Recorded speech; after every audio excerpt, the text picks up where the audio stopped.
انا في موقف عارف بس مش هينفع اقولها، بس يعني لا قول لي والله، لا فكرني لا. مره زمان وانا كنت صغير. انا برضو انا كنت شقي، انا كنت دماغي برضو انت عارف ان انا انا دماغي عارف. بنت لذينه. انت كنت بكميل الساعه 6 الصبح. اه عارف داخلين بنزينه، كنت انا والشله اللي بقول لك عليها دي برضو.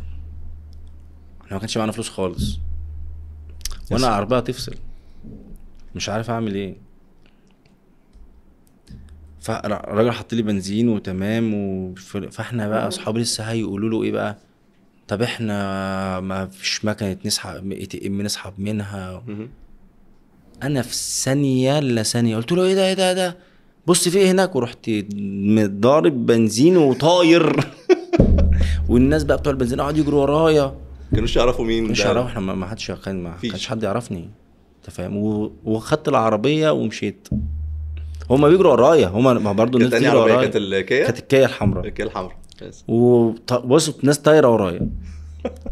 بس رحت رجعت لهم الفلوس، يعني سحبت فلوس ورجعت لهم. بس انا كنت بعمل يعني بنهزر بنضحك يعني، مش بتخاف من ربنا انت بس. الحمد لله انت عارف. انا عارف.